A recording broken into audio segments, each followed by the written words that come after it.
তাদের প্রতি আমি একটা অনুরোধ করছি। আমার মনে হচ্ছে আপনারা যে মব জাস্টিস বাংলাদেশে চালু আছে তাদের পক্ষ হয়ে বাংলাদেশের শিক্ষা ব্যবস্থাকে ধ্বংস করার পায়তারা করতেছেন। আপনাদের উদ্দেশ্য মনে হচ্ছে আপনারা আপনারা আপনারা মন দিতে জানেন না, আপনারা দেহভোগ করতে জানেন। আপনারা লেখাপড়া করাবেন বেসরকারি কিন্ডারগার্টেনে, আর বৃত্তির জন্য পাগল হয়ে আসছেন সরকারি বৃত্তিতে অংশগ্রহণ করার জন্য। আপনারা সাবধান হয়ে যান।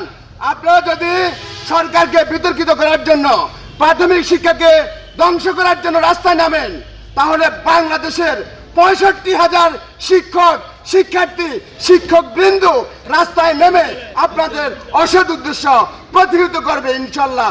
আপনারা অত্যন্ত সতর্ক হয়ে সামনের দিনগুলো অতিবাহিত করবেন। আমরা এখন ক্লাসরুমে থাকার কথা, আমাদের ছাত্ররা শ্রেণীকক্ষে থাকার কথা, কিন্তু আপনাদের এত দুর্দান্ত সাহস, আপনারা আমাদেরকে রাস্তা নেওয়াতে বাধ্য হলেন। তাই কিন্ডারগার্টেনের প্রিয় শিক্ষক ভাইরা, আপনারা আমাদের বন্ধু, আপনারা আমাদের ভাই, সুতরাং আমরা একসাথে চলি, একসাথে খাওয়া দাওয়া করি। অন্তত এই ছেলেমেয়েরা আপনাদের, আমরা কামার কুমার জেলে তাঁতিদের ছেলে মেয়ে লেখাপড়া করাই, ওদেরও একটা মেধা আছে, সেই মেধা বিকশিত করার দায়িত্ব আমরা বছরের প্রথমে এবং শেষে ওদেরকে খালি হাতে লেখাপড়া করাই। আপনারা লক্ষ কোটি কোটি টাকা বিনিময়ে লেখাপড়া করে, আর সামান্য আমাদের শিক্ষার্থীরা একটা বৃত্তি পরীক্ষায় অংশগ্রহণ করবে, সরকারের কাছ থেকে একটা পুরস্কার পাবে।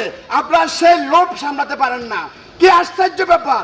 আপনাদের এই আপনাদের এই উশৃঙ্খল মনোভাব দেখে আমরা চরমভাবে ঘৃণা প্রকাশ করছি।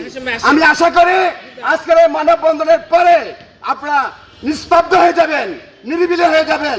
আপনারা আপনাদের কিন্ডারগার্টেনের বৃত্তি পরীক্ষার আয়োজন করেন, আমরা তো আপনাদের ব্যাপারে কোনো মাথায় কামাই না। আমাদেরকে অ্যাপিয়ার করেন, আমাদেরকে ইনক্লুড করেন, কিন্তু আপনাদের এখানে আসার এত স্বাদ কেন? যদি ইচ্ছাই থাকে আপনাদের ছেলে মেয়েদেরকে প্রাথমিক বিদ্যালয়ে পাঠান। ইনশাল্লাহ আমরা চ্যালেঞ্জ দিয়ে বলতে পারি, আমাদের শিক্ষকরা এখন আপনাদের চেয়ে হাজার হাজার গুণ বেশি স্কুলে কষ্ট করে, শ্রম করে। সর্বশেষ, আজকে যারা আমাদের ছেলেমেয়েরা এখানে উপস্থিত হয়েছ, তোমরা মনোবল নিয়ে লেখাপড়া করো, তোমরা প্রমাণ করে দিবে কিন্ডারগার্টেনের চেয়ে তোমরা কোন অংশ কম নয়। সেফ হাসপাতাল, নরমাল ডেলিভারিতে আপনার আস্থার হাসপাতাল। সেফ হাসপাতাল, স্টেডিয়াম রোড, সদর, লক্ষ্মীপুর।